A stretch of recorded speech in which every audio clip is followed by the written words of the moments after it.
we try and go between videos being serious and then the one we'll do after that is a bit funny because we shot basically in the dark for 8 hours with a couple of red lights. All music inspires us, but it really does because we do just listen to a lot of music. Welcome to In the Chair, presented by Cup Chairs, where you get to meet new artists, get to learn about new music. And today we have a band roughly out of London called Tova with a couple of their members here today. So let's just get right to it. If you wouldn't mind, just introduce yourselves, talk a little bit about Tova, what you're doing now, and what you're planning on, and then we'll dive in deeper. Hello, we are Tova. This is Pete. Pete Hello. plays bass, Pete sings, Yep.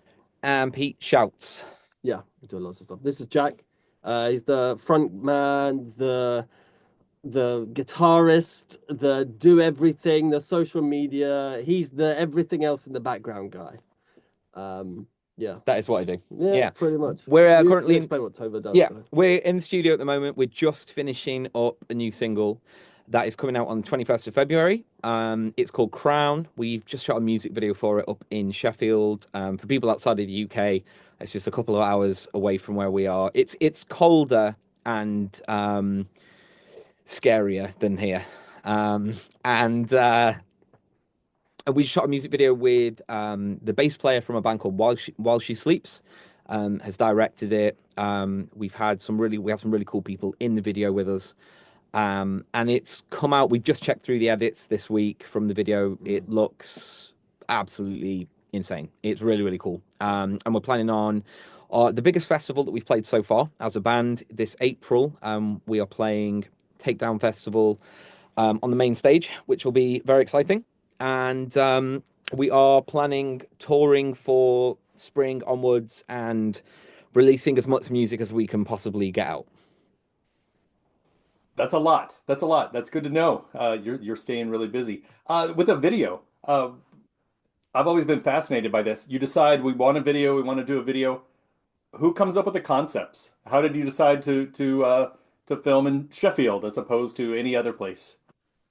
Well, the concept for the video came around with so Ben, our keyboard player, he normally kind of fleshes out the ideas that we have for videos. We base it roughly on lyrics that we thought about. It doesn't have to, a lot of the time, it doesn't have to directly fit to what the lyrics are in the song. Pete and Steve, for example, came up with the idea for a previous video for a song called Fever, where it was like PlayStation 2 graphics, and we filmed it all with like GoPro cameras like on our heads and on our chest and stuff, and we turned it into like a PlayStation 2 game. Um, so we try and go between videos being serious and then the one we'll do after that is a bit funny because I think when you're making weird heavy music you have to do it with a little bit of humor. It can't be, I think for us it can't be super serious all the time because it's not who we are Yeah, really. definitely. The latest one again, yeah, that was Ben who sorted the concept for it. We did it in Sheffield simply because the guy that directed it is from there. The band that he is in is also there. The main actors that we wanted to use in the video are in Sheffield, our managers in Sheffield. So we thought we'll just suck it up and drive for 4 hours. I know you guys in America like driving for 4 hours is nothing. It's quite a lot over here. We're a really small island. So we went up there. It was freezing cold. Um, and we shot basically in the dark for 8 hours with a couple of red lights on, and it's come out really cool. It's come out really cool, man. Do you have a target release date? It's gonna come out on the same day as the single, I think, which will be on the I think so, yeah. 21st of February. It should be out. Wow, real soon. Yeah. Yeah, in the next couple of weeks. Talking about distances, it's funny. We talked before the interview here. I live in Austin, Texas, and I've been in bands for a long time with my wife. I'm the drummer and she's the bassist, and we kind of had a rule as we toured regionally was the biggest cities that we'd hit frequently were Houston and Dallas, and they're both about 3 hours away. And our rule was if it's further away than 3 hours, we get a hotel. Yeah. But if it's 3 hours, oh, you get out of the gig at 2 a.m. and then start driving back and get home at 5 and then go to work, at 9 in the morning. Uh, You've got that. That is That's my absolutely, life right that's now. what you say. That's Yeah. what, whenever we do stuff anywhere, me and Pete have been touring together for years, both in this band and in previous stuff. Yeah. And we Pete will make sure now that if we are a couple of hours away from wherever we are, that we're gonna need to stay somewhere. Because when we first started, we would be we would sleep on floors and the classic stuff that you do. We slept in we slept in really weird places and just anywhere that we can lie down. And I think we're fortunate enough now that the band's in a position where if we can go somewhere, we'll be able to get a hotel, which I think in modern It's usually just one hotel room that has one double bed, and either two of us are on it and two of us are on the floor, or we're all in the double bed, or if there's just one single bed in the corner of the room and we're all of us are on the floor. Yeah, it's usually something like that to try and keep costs as low as possible. But yeah, we're getting to a point where we just can't be bothered to drive back at 2 a.m. for 3 hours anymore. no, uh-huh. not at all, No, not at that's cool. I kind of skipped over the band itself. I mean, I've listened to a good amount of the music that you put out so far, and it's pretty heavy, pretty aggressive. Can you talk a little bit about your influences and when you know people who are fans of this band would enjoy your band, sort of thing? Sure. Okay. I'll name one band and you name another band because we'll just send the same ones. Oh, goodness Right. me. Okay. Okay. Right. Enter Shikari. See, I'm always told Arctic Monkeys. I don't know why. I think it's the northern element coming from you. Maybe. And I think that's all it is. Okay. I don't know why, but yeah, Arctic Monkeys is it's a very soft core version. Maybe early Arctic Monkeys. Okay. I'll take They're that. a bit more punk back then. Um, we are influenced. Well, I mean, there's so much stuff. I mean, architects, I'd say. Yeah, Architects, Sleep Token. A lot of me and Jack, a lot of the time, are listening to all types of music. And Jack often says to me that he doesn't know anyone that listens to as much music as I do. And it's such a broad spectrum. Like, for instance, at the moment, I've been listening to a lot of the Far Side, which is just like old 90s hip hop, Tribe Called Quest. I've been listening to that at the moment. I'm just loving it, enjoying it. But maybe like a week before, I was listening to pop with like Kim Petras or maybe Sam Smith or whoever, and just I just enjoy a broad spectrum. And I think if you look at our catalog from when we started to now and the progression of our music, I like to think that that shows a lot of that, because there are tracks that sound maybe very 80s influenced, or some that are very heavy, or some that are more punk and not metal, and just kind of there's a very I think all music just kind of, not to sound so crap, it's such a crap answer, but all music inspires us. But it really does, because we do just listen to a lot of music all the time. Yeah, we do. Everybody would love a Tova show. Your grandmother, your cousin, your Yeah, child.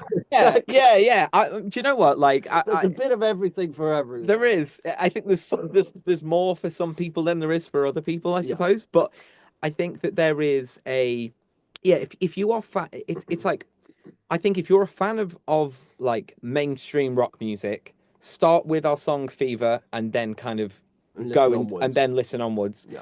If you're into like heavier alternative stuff, start with Fear and then listen to other things. I think those two are always the ones that I think they kind of show both sides of what we do. Mhm. The newest song that we've just kind of worked on is influenced by UK drill music, which we've always kind of gone between like very UK specific styles of music. With we always throw that stuff in there. So I'm heavily influenced by a band called The Streets, which are probably not really heard of in many places other than maybe England and a bit of Europe. Um, and then like old school UK rappers like Professor Green. I love Professor Green, and there are so many Mm. things that I think, make what we do quite unique simply because if we try and go, right, let's write a song like this band, we just get a bit bored. And we Yeah. can't do it as well as, someone goes, oh, put out a song that sounds like Bring Me the Horizon. It's like, why? Because they've done it really well. They've done it as well as they'll do it. So there's Yeah. no point in us trying to be like a watered down version of that. Sure. So I also think that me and Jack were brought up on very similar music. We used to both, when we kind of, what we bonded over when we first met was that we both listened to UK garage music quite a lot. So it's very, R&B influenced, and so it's very different. It's worlds away from what metal or heavy music is, and we always try and use that as a large portion of our influence. So anything that's coming from that more maybe rap or hip hop or R&B kind of style, but trying to tweak it into a way where it sounds heavy and taking those ideas over into it, for us a lot of the time is usually a big win for us. yeah, 100%. That's it's interesting. There's a viral reel going around right now of interview with Dave Grohl talking about his drumming, and Mm, he's talking about the opening fill on "Smells Like Teen Spirit" and how he completely stole it from the drummer of the Gap Band, like Yeah, in yeah, mm.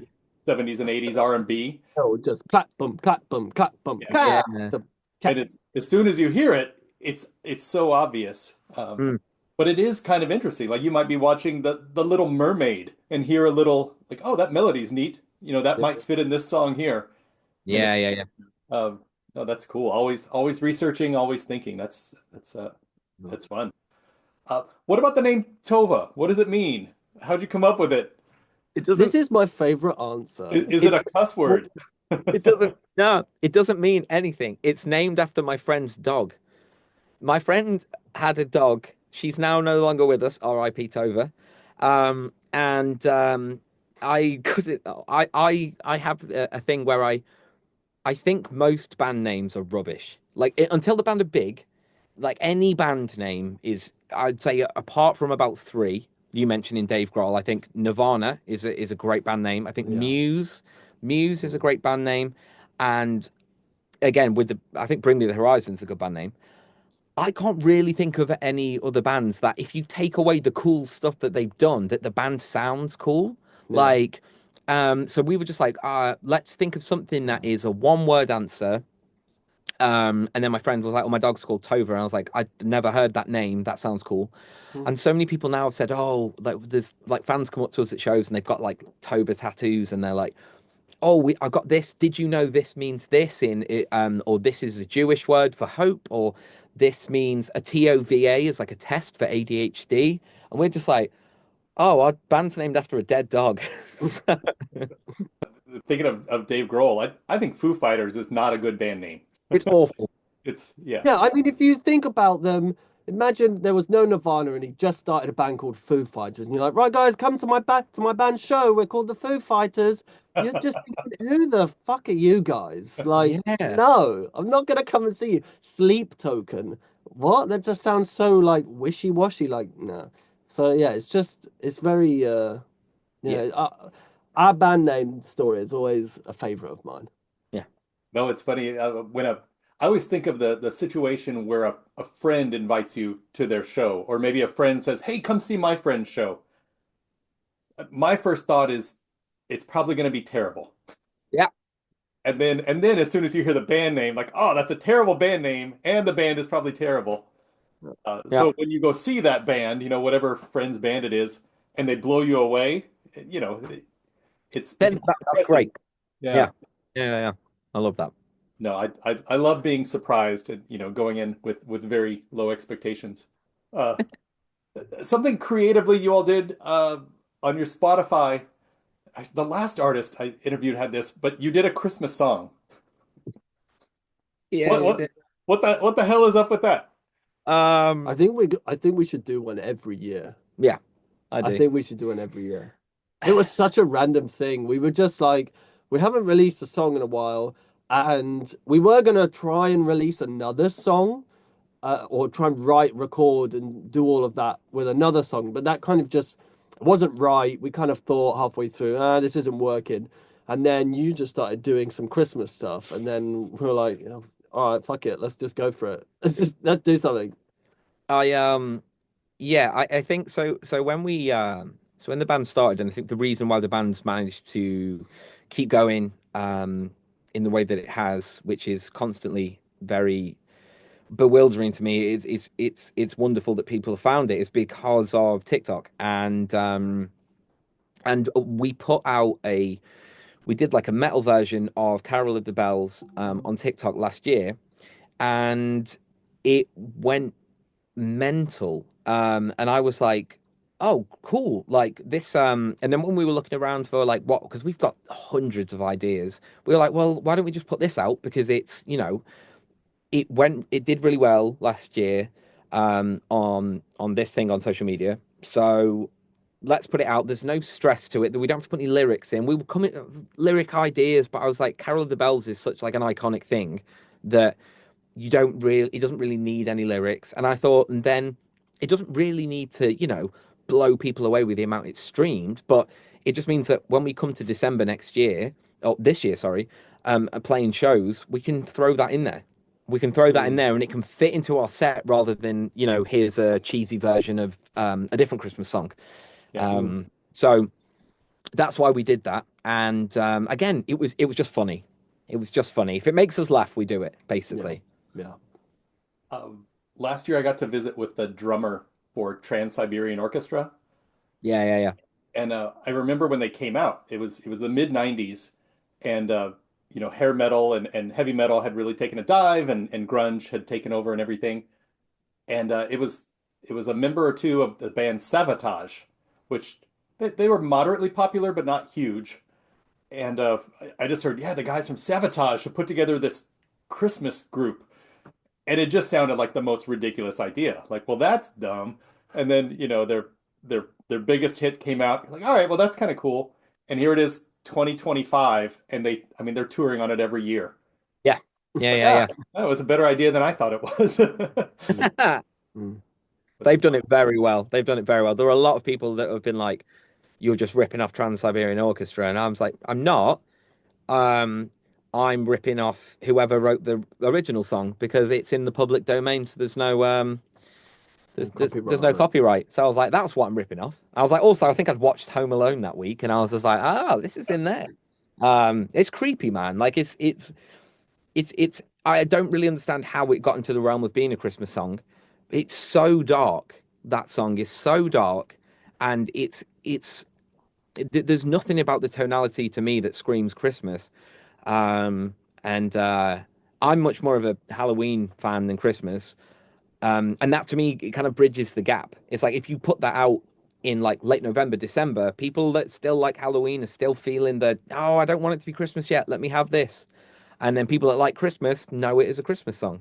So I think it's the perfect. Anytime someone does a cover of that song, it'll do well. I think if they do it well, I suppose. I kind of think of whether it's a Christmas song or just any cover song as kind of a gateway drug to get Hmm. people addicted to your band. Um, Matt, definitely, definitely. a band I used to be in, um, we had more of a jam band element. We would go play for 3.5 hours at a coffee shop or something like that. So we would start our song and not really have an idea of where it was going to go or what tempo we wanted to start it off. It was just very jam bandy. And we had a violin player, and we started keying on Pachelbel's canon and identified a few songs that had the same chord progression. So we'd start with those songs and then do a breakdown, and then the violinist comes in and maybe the older person in the back who hadn't liked the previous few songs perk up their ears, or whatever. Or the people who hated it went and got a beer. Uh, Yeah, man. but it definitely expands. If you hadn't done that, you would not have had a viral video. So Yeah, uh, yeah, completely. it was mostly positive. Many many bad things go viral, but well, cool. I saw. Oh, I don't know if you even want to talk about this. I saw. I think it's on your link tree. An advertisement for a looked like a pretty big show that had been canceled. Is there any dirt on that, or is it just a show that got canceled? Yeah, man, the industry's full of no. Yeah, it was literally, unfortunately, the venue closed. Yeah. The venue is closing Closed down, down. which is very sad. Like we just couldn't find another one in such short time in order to keep it open. Yeah, So it was just it just had to go, yeah, unfortunately. we were scrabbling around thinking, oh, we could play here or here or here, and all the venues that were around the same size were obviously already booked up because we booked it months and months ago, and Mm. we thought that we would rather play a show and be able to, if people are traveling to see us, because people travel from, well, people have traveled from all over the world to come and see us and play in London, or in, in any city. And I think if people are making that effort and spending that money to come and see us, I don't want them to turn up and we're just playing in a pub somewhere where the sound is terrible. There's nothing wrong with playing gigs in pubs, but I think because of the amount of stuff in our music and the layers and how kind of clear everything needs to be in order for people to have a good time and just enjoy what we're doing. We thought we'll push it back by a while rather than going, oh, it's next week now, and people go, well, I've not made arrangements and blah blah blah. Yeah. But there's nothing that happened other than unfortunately the venue's closed down. Yeah. Yeah. No, that definitely happens. Hmm. Uh, you guys have an amazing TikTok following. Is that pretty much all because of the Christmas song? Nah. No, Um, that was slow and steady since lockdown, wasn't it? yeah, yeah, yeah. So Okay. since we're kind of what we would describe as a COVID band, in that we were kind of getting there. We were at the beginnings of a band just before COVID, but then it was kind of COVID that kicked us off, where everyone would flock to social media because they've got nothing else to do, and we started writing some songs during lockdown, and we just documented it, and then you just started doing TikTok, and we actually at first fought it for the longest time. Our manager at the time was like, "You guys should do TikTok. We should do TikTok," and we were like, "Yeah, I'm not gonna do some stupid dancing, or I'm not gonna do this," sounding like such old fogies. But we then you embraced it and you said, "All right, well, I'll take it on and we'll see what happens with it." And then it's just kind of just blown up from there. Really, it's kind of gotten to what are we at now, like 600? No, not 600, Oh, 400 and oh, something. 400,000 followers. Yeah, 400,000 followers, that's a lot. which is just insane to think that, yeah, 400,000 people have just gone, "Oh, I like this. Let me start following it and see what they're doing later." Yeah, Yeah, you have just over 400,000. So what I would start telling people is instead of 400, say nearly half a million, nearly half a Oh yeah, million. that oh sounds better. yeah, that's good. Go That's ahead and Yeah, good. start using the M word. yeah, Yeah, yeah, yeah, yeah. yeah. Baby. Yeah, we should I think it's very interesting, I think, having that because a large amount of the people that follow us are in America, which I think is obviously is a slow and steady thing. When you're not making, when you're not making music that is necessarily for the whole The audience of the whole masses. world. It's not for the masses. It's quite niche and weird. Um, and when we're doing that, it takes a while to get tours sorted in different countries and stuff like that. But I think the nice thing that we know is that once we're playing shows and able to get across the pond and able to play shows in America, that it'll be received well, and the shows will be the same size over in where you guys are than as here. It's just the working visas. Like that's the tricky thing. But I think Yeah, it's great to have, and I think social media can be used for such bad things, but it can also be used for a lot of the stuff we post on TikTok isn't relevant to a specific song. It's not promotion. There's nothing there where I'm promoting music really. A lot of the time it's just talking about things that people relate to, and then they'll find when they listen to the band, if they decide to, that what I've talked about in those videos relates to the music, which relates to those people's experiences. And I think as long as you're genuine doing that stuff and you're not super awkward about it, then it works. There's no magic formula and people trying to sell you courses on social media and you got to post 7 seconds or you're not going to go viral. It's just like it doesn't really make a difference, I don't think. But yeah, it's crazy, man. It's crazy. And every time I meet like an 18-year-old who thinks that I'm not cool, I'll show them my TikTok following, and then all of a sudden they're like, "Oh yeah, man." So that's good. You should go hear this band because they have Yeah. this many TikTok followers. Yeah, and for no other reason. Well, cool, cool. So when people watch this interview and learn about you and hear all this stuff, is tovaband.com the best place to start for people? Yes, tovaband.com, or you can search for Tova. If you type in Tova Band on Instagram, Tova Music on Instagram, type in Tova Music, Tova Band, any of that stuff on TikTok especially as well, you'll be able to find it straight away. On our Instagram and on our TikTok and on our website, you've got links to all the music on Apple, Spotify, Deezer, everywhere else if I've forgotten any. Yeah. Videos on YouTube. And if anyone messages us on Instagram or TikTok, we'll be the ones replying. We run everything ourselves. So we will be the people talking to you, not someone else, which is always nice. Yeah, that's great. Well, you've got stuff coming up. You've got music coming out. You've got a video coming out. Um, it's a great time. I appreciate you taking the time to come and visit. Is there anything Thank you. else you want to get out there to let people know about? Uh, There is, well, new song, I'll say it again. The our new single Crown's going to be out on the 21st of February. The music video is also going to be out then. And Pete, have you got anything else that you want to share? I have absolutely nothing. He's got nothing. So I've Great. just had a child, so I'm very tired, and I'm going in and out of like dropping in and out of dead. Just I'm still here, guys. I'm still here. Yep, yep, yep. So I have nothing in my brain right now. and I we don't have children, so I'm fine. if we had uncovered that before the interview, we could have planned for you to fall asleep mid-interview, just nodding off. You start snoring. I just finished talking to Jack, but yeah, maybe Yeah, next yeah, dude, next time. Well, Next yeah, time. yeah, yeah. Next Yeah, time. yeah. That'll be good. That'll be Tova, it's that fucking band where the guy fell asleep. Ah, yeah. good. No, that would have been a great TikTok. But yeah, there's an idea for later if you're looking for. Yeah.